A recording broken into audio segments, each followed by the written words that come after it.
नमस्कार। जन टीवी के उत्तराखंड के इस खास बुलेटिन में एक बार फिर से आप सभी का बहुत स्वागत है। मैं हूं आपके साथ प्रियंका तिवारी। खबरों को विस्तार से जानेंगे, लेकिन उससे पहले एक नजर हेडलाइंस पर। सीएम धामी ने मुख्य सेवक सदन में चयनित अभ्यर्थियों को वितरित किए नियुक्ति पत्र। 221 युवाओं को सरकारी सेवाओं में मिली नियुक्ति। मुख्यमंत्री ने दी युवाओं को उज्जवल भविष्य की शुभकामना।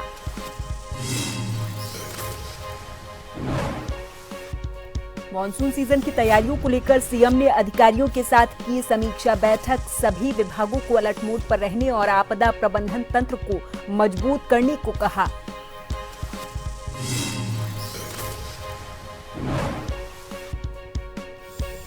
उत्तराखंड की 3 नवगठित नगर निकायों में मतदान। अध्यक्ष पद के साथ सदस्य पदों के लिए भी कराई जा रही वोटिंग केंद्रों पर मतदाताओं की दिखी लंबी कतारें। रुड़की में सूलानी नदी में अवैध खनन को लेकर उठे सवाल। स्थानीय लोगों ने दिन दहाड़े रेत से भरी ट्रैक्टर ट्रॉलियों के संचालन का लगाया आरोप। पुलिस की मौजूदगी के बावजूद कार्रवाई नहीं होने से लोगों में नाराजगी। और उत्तराखंड में भीषण गर्मी का असर लगातार जारी। देहरादून का तापमान 37 डिग्री सेल्सियस तक पहुंचा। पश्चिमी विक्षोभ के प्रभाव से 9 से 14 जून के बीच उत्तराखंड समेत पश्चिमी हिमालयी क्षेत्रों में हल्की से मध्यम बारिश की संभावना।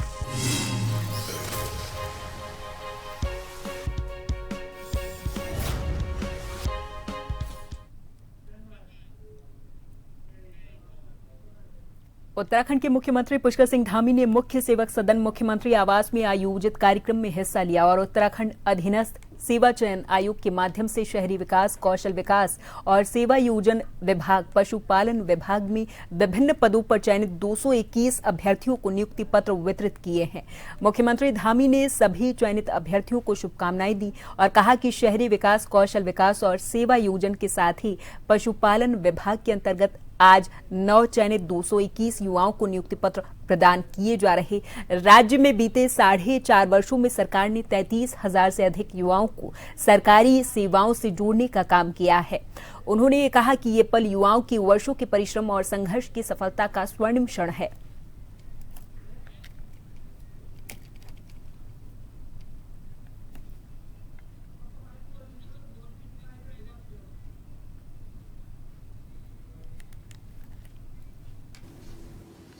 कि आज शहरी विकास विभाग, कौशल विकास विभाग एवं सेवायोजन विभाग, पशुपालन विभाग के अंतर्गत नव चयनित 221 युवा साथियों को नियुक्ति पत्र प्रदान करने का शुभ अवसर प्राप्त हो रहा है और मैं इस अवसर पर आप सभी नव चयनित युवा साथियों के साथ साथ आपके गुरुजनों को, आपके अभिभावकों को भी हार्दिक बधाई एवं शुभकामनाएं देता हूं, जिनके त्याग के कारण से, जिनकी प्रार्थना के कारण से, जिनके मार्गदर्शन के कारण से और प्रोत्साहन ने आपको इस सफलता के मुकाम पर पहुंचाया है। उत्तराखंड के मुख्यमंत्री पुष्कर सिंह धामी ने देहरादून में आगामी मानसून सीजन की तैयारियों को लेकर अधिकारियों के साथ एक महत्वपूर्ण समीक्षा बैठक भी की है। इस बैठक में मुख्यमंत्री ने सभी विभागों को अलर्ट मोड पर रहने और आपदा प्रबंधन तंत्र को मजबूत करने के कड़े निर्देश दिए। उन्होंने जलभराव की समस्या से निपटने, संवेदनशील इलाकों में राहत सामग्री पहुंचाने और सड़कों को सुचारू रखने के लिए पुख्ता इंतजाम करने को कहा है।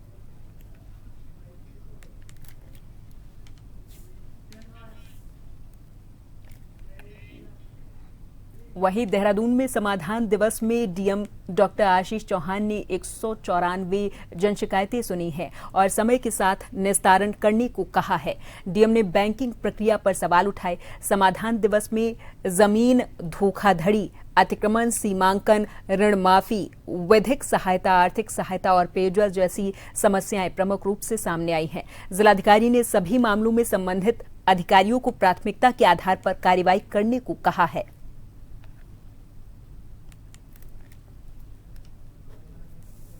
में बात करें तो आज 191 तो रजिस्टर्ड और उसके अलावा भी ऑलमोस्ट 200 के आसपास हमारी कुल शिकायतें प्राप्त हुई है और उनमें से कई सारे ऐसे मैटर्स थे जो इमीडिएटली रिजॉल्व किए जा सकते थे, उन्हें उसी टाइम में निस्तारित किया गया। और मेनली अगर हम बात करें तो लोगों के लैंड डिस्प्यूट्स या बाउंड्री डिस्प्यूट्स और इस तरीके के मैटर थे तो इस संबंध में मेरे द्वारा एसडीएम्स को पहले ही निर्देशित किया गया और आज भी जो एसडीएम्स वीसी के थ्रू या फिजिकली प्रेजेंट थे उन्हें डायरेक्शंस दिए गए।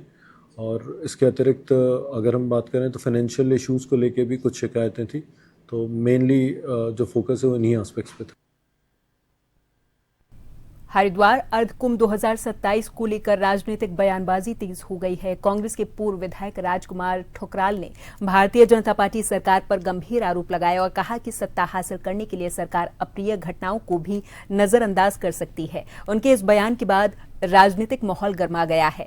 भारतीय जनता पार्टी के विधायक विनोद चमोली ने आरोपों को पूरे तरीके से निराधार बताया और कहा कि अर्धकुंभ का आयोजन बेहतर व्यवस्थाओं और शांतिपूर्ण वातावरण में कराया जाएगा। उन्होंने कांग्रेस पर भ्रम फैलाने का आरोप लगाया और कहा कि ऐसे बयान केवल माहौल खराब करने की कोशिश कर रहे हैं। दोनों नेताओं के बयानों के बाद अर्धकुंभ को लेकर राजनीतिक बहस तेज हो गई है।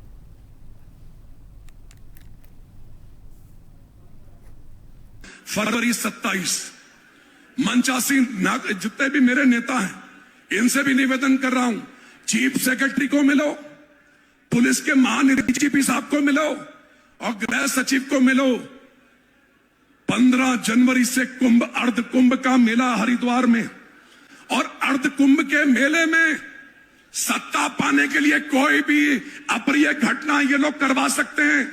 जिनकी सत्ता है ये उत्तर प्रदेश और उत्तराखंड की सत्ता पर काबिज होने के लिए इनके लिए 10, 20, 50 अगर हिंदू मर भी जाए तो इनको कोई फर्क नहीं पड़ता। नहीं, हम उनके आरोपों को सिरे से खारिज करते हैं। ऐसा कुछ नहीं है। पहले भी यहाँ कुंभ हुए हैं और अब भी कुंभ होगा। ये अर्ध कुंभ है और ये कुंभ बहुत बढ़िया वातावरण में संपन्न होगा। बेहतर व्यवस्था हम लोग वहाँ पर कर रहे हैं और जिस तरह वो पैनिक फैलाना चाहते हैं, माहौल बिगाड़ना चाहते हैं, निश्चित तौर पर वो दुर्भाग्यपूर्ण है और कांग्रेस के लोगों को बाज आना चाहिए। जब जब उत्तराखंड के हितों की बात आती है, कहीं ना कहीं वो नकारात्मक बात करते हैं। और ठुकराल तो स्वयं बीजेपी के कार्यकर्ता रहे हैं और इस सनातन की लाइन पर उन्होंने पूरी राजनीति की है, लेकिन कांग्रेस में जाकर उनका हृदय परिवर्तन इतना जल्दी हो जाएगा ऐसे मुझे उम्मीद नहीं थी। देहरादून में भारतीय जनता पार्टी के राष्ट्रीय अध्यक्ष के आह्वान पर महानगर इकाई की मासिक बैठक आयोजित की गई। महानगर अध्यक्ष सिद्धार्थ अग्रवाल ने बताया कि प्रधानमंत्री मोदी के सबसे लंबे समय तक निर्वाचित प्रधानमंत्री बनने के मौके पर कल सुबह मंदिरों में विशेष पूजा अर्चना की जाएगी। इसी के साथ इस बैठक में पर्यावरण दिवस से लेकर 21 जून योग दिवस तक होने वाली विभिन्न कार्यक्रमों की रूपरेखा और तैयारियों पर विस्तार से चर्चा हुई है।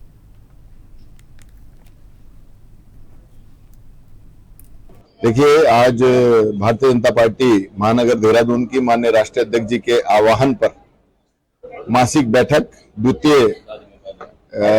अपना जो द्वितीय सप्ताह है महीने का, उसमें जिले की बैठक करने का आह्वान माननीय राष्ट्रीय अध्यक्ष जी के द्वारा किया गया, जिसके क्रम में आज देहरादून महानगर की बैठक यहाँ पर आयोजित की गई। विभिन्न विषय, सबसे पहले तो पूरे देश भर के लिए बधाई का विषय है कि माननीय प्रधानमंत्री जी कल इस देश के सबसे लंबे चुने हुए प्रधानमंत्री बनने वाले हैं। तो उस पर पूरे क्षेत्रों में, हर क्षेत्र के मंदिर में पूजा अर्चना का कार्यक्रम उनकी दीर्घायु के लिए, विकसित भारत की और उनके बढ़ते कदमों के लिए कल प्रातः रखे गए हैं। इसके बाद प्रबुद्ध वर्ग के साथ बैठकें होंगी, विधानसभाओं की कोर कमेटी की बैठकें होंगी, अपना पर्यावरण दिवस के कार्यक्रम होंगे। अलग अलग कार्यक्रम 21 जून के योग दिवस तक रखे गए हैं, जिसके लिए आज ये तैयारी की बैठक थी।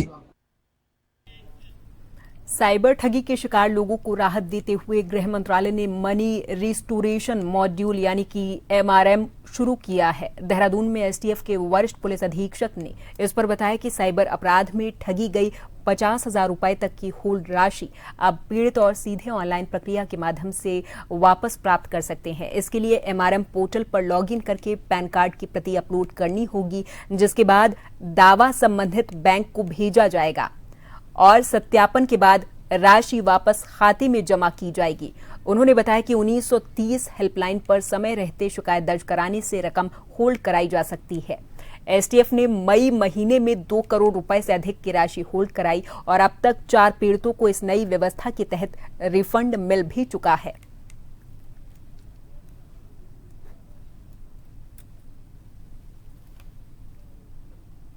देखिए, जो साइबर अपराध में जो विक्टिम फंस जाते हैं और वो शिकायत जब हमारे जो 1930 की जो हेल्पलाइन है, अगर वो समय रहते उस पर शिकायत दर्ज करते हैं तो कहीं ना कहीं जो अमाउंट होता है उसका कुछ प्रतिशत जो है होल्ड हो जाता है। और साथ ही साथ अगर उसमें बड़ा अमाउंट होता है तो उसमें इन्वेस्टिगेशन चलने के बाद जो है विधिक प्रक्रिया की जाती है। लेकिन ऐसा देखा गया प्राय कि छोटे छोटे अमाउंट विक्टिम के जब होल्ड जाते हैं और वो उनको किस तरह से प्राप्त करें वापस, क्योंकि किसी के साथ अगर फ्रॉड हुआ उसका कुछ भी अमाउंट परसेंटेज 20-30-40% बच जाता है तो कहीं ना कहीं वो रिफंड होना चाहिए। देखते हुए जो MRM मनी रेस्टोरेशन मॉड्यूल को शुरू किया गया, जिसमें विक्टिम जो है अगर उसका एक बैंक खाते में 50,000 से कम का होल्ड है, 50,000 से कम, या विभिन्न अकाउंट में भी 50,000 से कम है, या अलग अलग अकाउंट को जोड़ने पर भी वो एक अकाउंट में 50,000 से कम है, तो वो उसका क्लेम खुद कर सकता है। रुड़की के मंगलौर बस अड्डे के पुनर्निर्माण और सौंदर्यीकरण का कार्य तेजी से आगे बढ़ रहा है। लंबे समय से जर्जर हालत में पड़े बस अड्डे पर अब गेट और बाउंड्री वॉल निर्माण का काम शुरू हो चुका है। इसी क्रम में RES के अधीक्षण अभियंता अनुपम भटनागर ने निर्माण कार्यों का निरीक्षण करके अधिकारियों को अक्टूबर तक परियोजना पूरी करने को कहा है। उन्होंने इस पर बताया कि बस अड्डे के पुनर्निर्माण पर करीब 65 लाख रुपए की लागत आएगी और निर्माण कार्यों में गुणवत्ता का विशेष ध्यान रखा जाएगा। स्थानीय लोगों को उम्मीद है कि इस परियोजना के पूरी होने के बाद यात्रियों को बेहतर सुविधाएं मिल पाएंगी।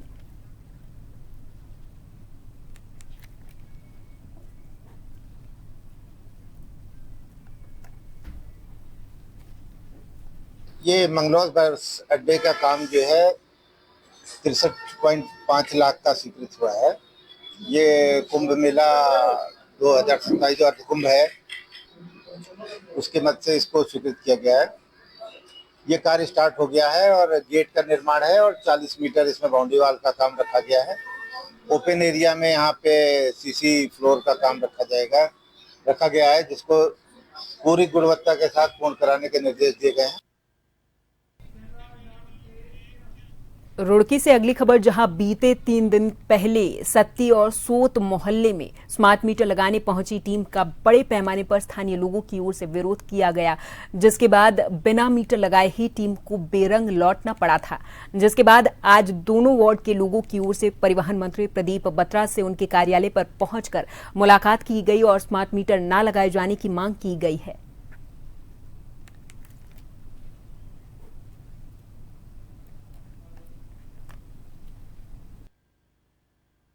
हम मंत्री जी के पास स्मार्ट मीटर का जो विरोध चल रहा है पूरे शहर में, और सारे शहर मतलब इस शहर की नहीं पूरे प्रदेश की जनता इसका विरोध कर रही है।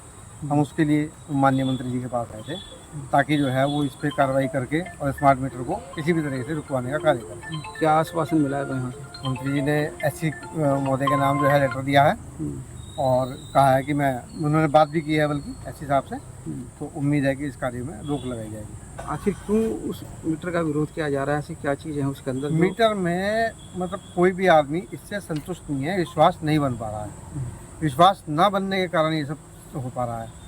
ये हम प्रदीप बत्रा जी के पास आए थे और हम जिस विषय में आए थे वो था स्मार्ट मीटर। स्मार्ट मीटर जो है ऐसा मीटर लगा रही है गवर्नमेंट कि जिसमें बिल बहुत बड़ा चढ़ा के आ रहा है। शहर में कई वाक़े ऐसे हो गए कि जो 1-1.5 लाख रुपए का बिल आया है, जबकि उनका हर महीने बिल आता था 1,000-1,215 रुपये का। तो समस्या स्मार्ट मीटर से ये है और इसी संदर्भ में जो है हम मंत्री जी से मिले, उन्होंने आश्वासन दिया कि भाई जल्दी इस पर कोई कार्रवाई कराएंगे। और यहाँ पर वक्त है एक छोटी सी ब्रेक का, फौरन हाजिर होंगे कुछ और खबरों के साथ।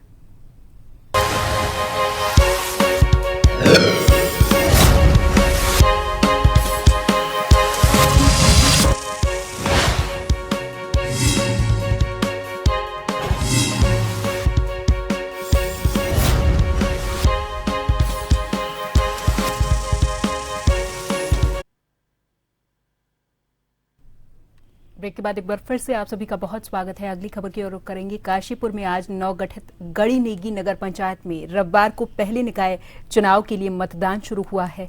सुबह 8 बजे मतदान प्रक्रिया शुरू होते ही विभिन्न मतदान केंद्रों पर मतदाताओं की लंबी कतारें देखने को मिली हैं। क्षेत्रवासियों में अपने पहले जनप्रतिनिधियों को चुनने को लेकर खासा उत्साह नजर आया है। गड़ीनेगी को हाल ही में नगर पंचायत का दर्जा मिलने के बाद पहला चुनाव आयोजित किया गया। नगर पंचायत अध्यक्ष पद के साथ ही 7 सदस्य पदों के लिए भी मतदान कराया जा रहा है। अध्यक्ष पद अनारक्षित होने के कारण मुकाबला रोचक बना हुआ है और प्रत्यक्षदर्शियों के समर्थकों में भी उत्साह दिखाई दे रहा है।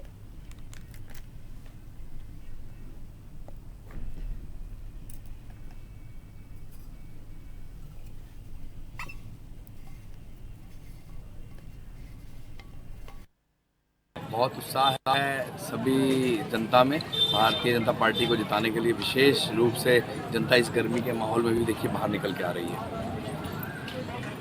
किस तरह आप मतदाताओं से इस समय अपील करना चाहेंगे, क्योंकि आज वोटिंग का दिन है, लगातार मतदाता आ रहे हैं, जो नहीं आ रहे हैं उनके लिए किस तरह के इंतजाम हैं? अपील यही है कि भाई सभी मतदाता घर से निकलें और अपना मतदान जरूर करें, और मतदान करेंगे तो हम इस नगर को सर्वश्रेष्ठ नगर पंचायत बढ़ाने की ओर आगे ले चुके जाएंगे। नगर जिले की नगर पंचायत गड़ीनेगी में चल रहे मतदान के बाद जिला निर्वाचन अधिकारी और जिलाधिकारी नितिन सिंह भदौरिया ने विभिन्न मतदान केंद्रों का निरीक्षण करके व्यवस्थाओं का जायजा लिया है। उन्होंने मतदान प्रक्रिया को शांतिपूर्ण, निष्पक्ष और पारदर्शी ढंग से संपन्न कराने को कहा। निरीक्षण के दौरान जिलाधिकारी ने मतदान केंद्रों से कार्मिकों से व्यवस्थाओं की जानकारी ली है और उन्हें निर्वाचन आयोग के दिशा निर्देशों के अनुरूप कार्य करने को कहा है। साथ ही सुरक्षा व्यवस्था का भी निरीक्षण किया और पुलिसकर्मियों को पूरी मुस्तैदी के साथ ड्यूटी निभाने को कहा गया है। गड़ीनेगी पे आज जो चुनाव हो रहा है काफ़ी शांतिपूर्ण तरीके से चल रहा है। यहाँ पे सभी 7 बूथ एक ही हमारे प्रेमिसेस में है और 7 बूथ पे लंबी लाइन लगी है। अभी 55% हो गया है और लगभग हमारी कोशिश की जा रही है कि कोई भी असुविधा ना हो। पानी और इसी सब की व्यवस्था कर रखी गई है और ये है कि सभी को अपने मताधिकार का प्रयोग का अधिकार दिया जा रहा है। अभी 55% हमारा हो चुका है। 2000 से ऊपर वोट पड़ चुके हैं और टोटल 4000 वोट यहाँ पे हैं। शाम 5 बजे तक मतदान जारी रहेगा।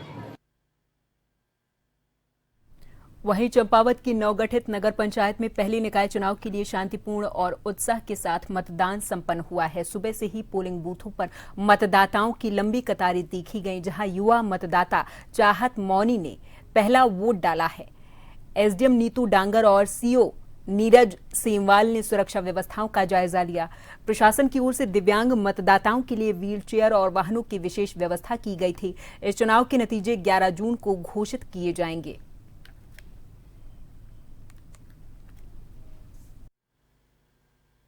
नगर पंचायत पार्टी में जो है सभासद और अध्यक्ष के लिए मतदान चल रहा है और बहुत ही शांतिपूर्ण और सौहार्दपूर्ण तरीके से मतदान चल रहा है और लोगों में बड़ा उत्साह है। और हमारे जो 4 बूथ हैं यहाँ पे, चारों बूथों में अच्छे तरीके से मतदान हो रहा है। बहुत अच्छी चाक चौबंद व्यवस्था है। बहुत ही जो है आप देख रहे होंगे यहाँ पे पूरी जो है पुलिस की और अच्छी व्यवस्था है और यहाँ पे लगातार सब लोग मॉनिटरिंग कर रहे हैं। आज हमारी जो नवगठित नगर पंचायत पार्टी है उसके प्रथम इलेक्शन हो रहे हैं और नगर पंचायत पार्टी में टोटल 4 वार्ड हैं। चारों वार्डों में प्रातः 8 बजे से शांतिपूर्वक मतदान प्रारंभ हो गया है। चारों वार्डों में सुरक्षा व्यवस्था पूरी तरह से है, कहीं से भी कोई भी ऐसी दिक्कत या परेशानी नहीं हुई है। चारों वार्ड में शांतिपूर्वक वर्तमान में चुनाव चल रहा है। एसपी चंपावत के निर्देशन में संपूर्ण नगर पंचायत चुनाव क्षेत्र में पर्याप्त मात्रा में पुलिस बल को तैनात किया गया है। पुलिस बल की तैनाती न केवल पोलिंग बूथों पर की गई है बल्कि इसके अलावा जो हमारे स्ट्रॉन्ग रूम्स हैं, स्ट्रॉन्ग रूम्स के लिए भी ड्यूटी नामित कर दी गई है। इसके अलावा रूट व रिजर्व क्षेत्रों में अन्य जगहों पर भी पुलिस बल की पर्याप्त मात्रा में तैनाती की गई है। और अभी मेरे द्वारा स्वयं अन्य सभी क्षेत्रों का निरीक्षण किया गया। सभी पोलिंग बूथों पर शांति व्यवस्था स्थापित है और कुछ शांत तरीके से चुनाव चल रहा है। मैंने आज नगर पंचायत चुनाव में प्रतिभाग लिया और आज मेरा पहला वोट था और मैं ये चाहती हूँ कि हमारे क्षेत्र में जो भी चुनाव जो भी जीते वो हमारे क्षेत्र में का विकास करे। शिक्षा और चिकित्सा जो भी अन्य परेशानियाँ हैं सब में अपना सहयोग करे, जनता का ध्यान रखे। रामनगर में कोसी बैराज क्षेत्र में नदी में नहाने के दौरान 2 युवकों की मौत के बाद प्रशासन ने सख्त कार्रवाई शुरू कर दी है। एसडीएम गोपाल सिंह चौहान और पुलिस अधिकारियों ने कोसी बैराज और गर्जिया क्षेत्र में नदी में उतरने और हुड़दंग करने वालों के खिलाफ अभियान चलाया। इस कार्रवाई के दौरान 17 वाहनों का चालान करके 4500 रुपए का जुर्माना वसूला गया है, जबकि 5 वाहनों को सीज और 5 का ऑनलाइन चालान काटा गया। प्रशासन ने स्पष्ट किया कि प्रतिबंधित इलाकों में नदी में नहाने वालों के खिलाफ लगातार कार्रवाई की जाएगी। इसके लिए पुलिस बल की तैनाती के साथ ही सिंचाई और वन विभाग को भी निर्देश जारी किए गए हैं।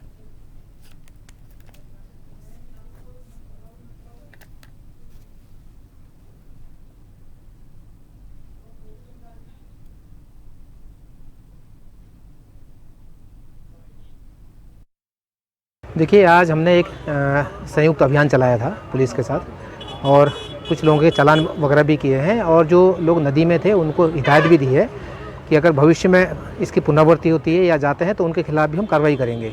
और इसके साथ साथ आज मैंने एक लेटर भी जारी किया है जिसमें फॉरेस्ट विभाग है, रामनगर डिवीज़न है, कोसी डिवीज़न है, आपका पुलिस है और हमारा इरिगेशन है। तो 2 टीमें ये बनाएंगे गर्जिया क्षेत्र में और एक आपका जो हमारा कोसी क्षेत्र है। तो दोनों टीमें चूँकि अभी बरसात का मौसम भी शुरू होने वाला है और चूँकि पर्यटन सीजन भी है और आए दिन संख्या लोकल की भी बढ़ रही है, बाहर वालों की भी बढ़ रही है, तो ये घटनाएं भी हो रही हैं। तो वो सघन अभियान चलाएंगे और जो नदी में जो अवैध रूप से जो नहा रहे हैं, नदी में जो घुस रहे हैं, उनके खिलाफ कार्रवाई करेंगे। रुड़की में सोलानी नदी से कथित अवैध खनन का मामला एक बार फिर से चर्चाओं में है। स्थानीय लोगों का ये आरोप है कि नदी से निकाली जा रही रेत से भरी ट्रैक्टर ट्रॉलियां दिन दहाड़ी शहर के प्रमुख रास्तों से बेखौफ गुजर रही हैं, जबकि पुलिस की मौजूदगी के बावजूद उन पर कोई प्रभावी कार्रवाई नहीं हो रही। नागरिकों का ये कहना है कि ओवरलोड और तेज रफ्तार वाहन सड़क सुरक्षा के लिए भी खतरा बने हुए हैं। मामले को लेकर लोगों ने प्रशासन और पुलिस की कार्यशैली पर सवाल उठाए हैं।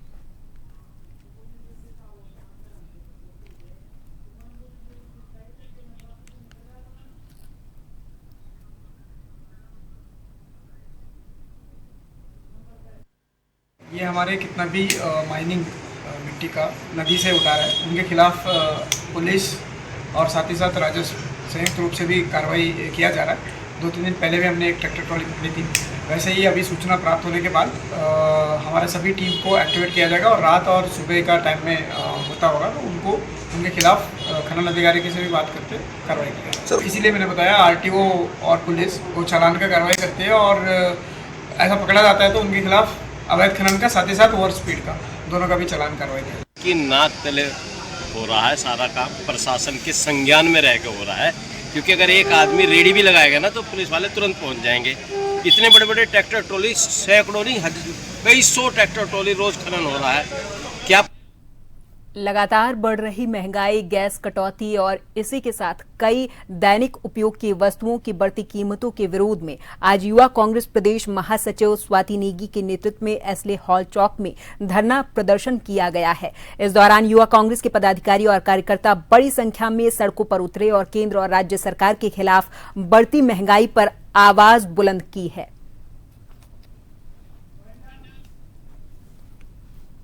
महंगाई का इतना बुरा हाल है, सिलेंडर के दाम है, पेट्रोल के दाम है, बढ़ते ही जा रहे हैं और आम जन की आय बढ़ने का कोई स्रोत नजर नहीं आ रहा है। जितने भी युवा है वो बेरोजगार है, जितने भी पेपर प्रदेश की सरकार करवा रही है वो लीक हो रही है। तो पूरा प्रदेश स्वास्थ्य की समस्या है, ये सुरक्षा की समस्या है, पूरा प्रदेश जो समस्याओं से बेहाल है।